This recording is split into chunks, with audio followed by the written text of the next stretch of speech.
como ya lo decíamos, al complejo panorama del conflicto en el este de Europa se agrega un nuevo elemento muy cuestionado, la entrega de bombas de racimo a Ucrania, esto por parte de Estados Unidos.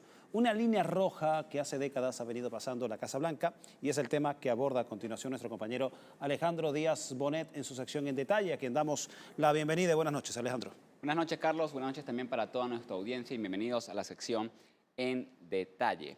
Aquí vemos las imágenes de lo que fue parte de la operación militar entre Estados Unidos en Vietnam, denominada como Rolling Thunder, una campaña entre 1965 y 1968 en donde Washington usó masivamente armas incendiarias, entre ellas las bombas de racimo, contra objetivos militares y civiles vietnamitas.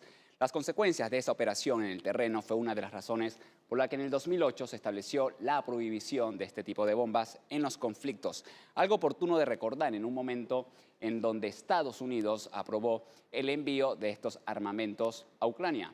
Cuando hace un año Washington denunciaba en la ONU que precisamente era Rusia quien iba a utilizar estas armas prohibidas. Escuchemos.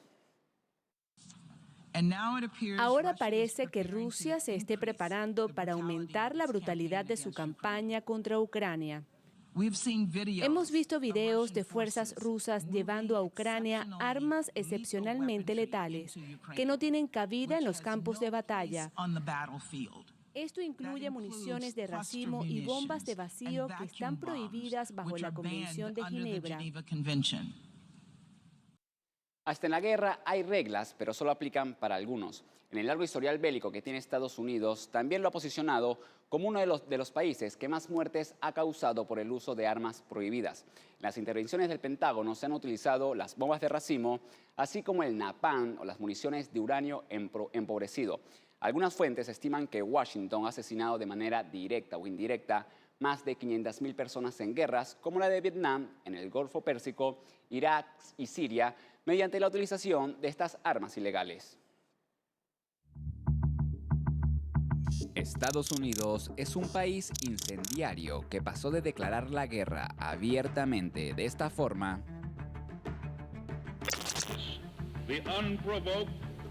Desde el ataque cobarde y no provocado de Japón, ha existido un estado de guerra entre los Estados Unidos de Norteamérica y el Imperio japonés.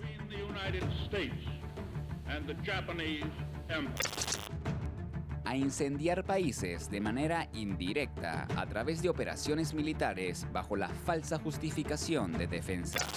En estos momentos, los Estados Unidos y fuerzas aliadas están en las primeras etapas de una operación militar para desarmar Irak, liberar a su gente y defender al mundo de un gran peligro.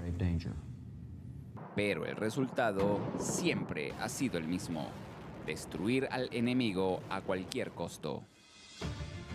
Entre 1955 y 1975, Washington, junto con sus aliados occidentales, usó masivamente armas incendiarias como el napalm y el fósforo blanco contra objetivos militares y civiles en el marco de la guerra de Vietnam.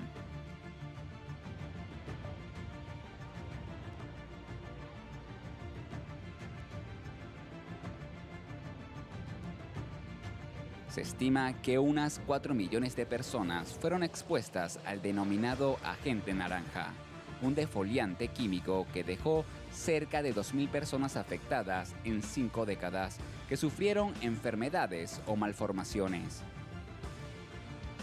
Según algunas fuentes oficiales, solo el agente naranja causó la muerte de casi 200.000 personas.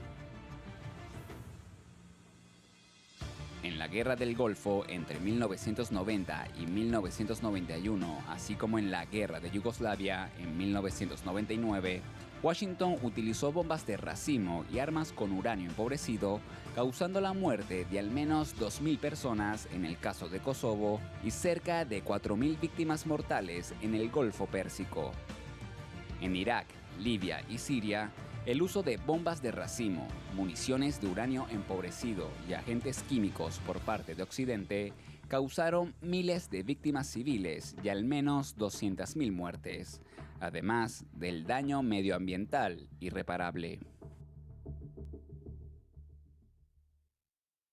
Para conocer más detalle de todos los aspectos que hay alrededor de las armas prohibidas en la guerra y la intención de Estados Unidos en utilizarlas, hacemos un contacto directo con el periodista y analista internacional Pablo Joffre Leal, a quien le damos la bienvenida y le preguntamos lo siguiente. ¿Por qué Estados Unidos proporciona ahora bombas de racimo a Ucrania? ¿Será que las reglas sobre los límites en la guerra no aplican para los países occidentales?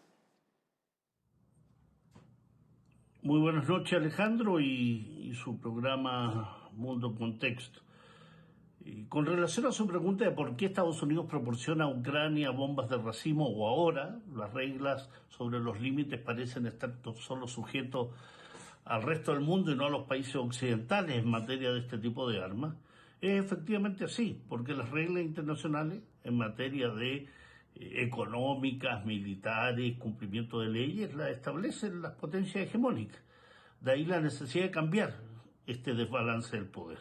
Y en ese plano, indudablemente, armas que están prohibidas por más de 100 países, que la prohibición desde el punto de vista del tipo de mutilaciones, de heridas que dejan estas bombas de fragmentación, estas bombas de racimos, que es un gran clúster que estalla en el aire y derrama en 500, 600 metros cuadrados cientos de bombas.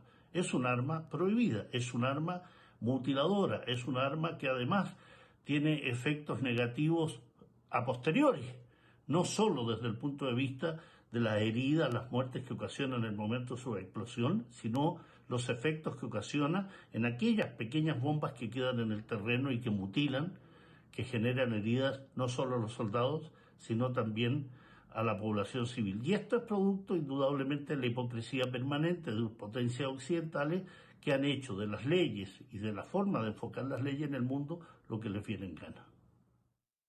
Y para entender más el peligroso impacto de estos artefactos, te pregunto, Joffre, ¿cuáles han sido las consecuencias a largo plazo del uso de las bombas de racimo, así como otras armas incendiarias? Frente a su pregunta, ¿cuáles son las consecuencias a largo plazo, así como de otras armas proporcionadas por Occidente a Ucrania?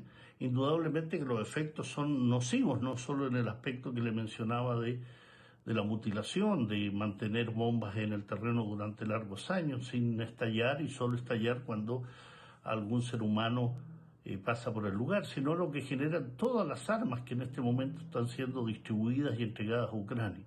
Ya se sabe del gran contrabando de armas a nivel internacional, producto de las ventas y la corrupción en que están involucrados militares y políticos ucranianos. Armas que han aparecido no solo en América Latina, sino también en países europeos como Albania, donde el tráfico de armas, el robo que se hace masivo de municiones, de armas ligeras, de fusiles de asalto, de granadas, de lanzamisiles y otros, indudablemente está generando efectos negativos que van a repercutir en mucho y por muchos años en el conjunto del planeta. Armas que caen en manos de grupos terroristas que son los que posteriormente realizan y generan todo tipo de acciones contra países que no son parte de las potencias hegemónicas. Así que indudablemente las consecuencias son en este momento, a mediano plazo y largo plazo, no solo con las bombas de racimo que están prohibidas, sino que todo el tipo de armamento que se está entregando a Ucrania. Así que muchas gracias, Alejandro, por la llamada, por estas preguntas y hasta una próxima oportunidad.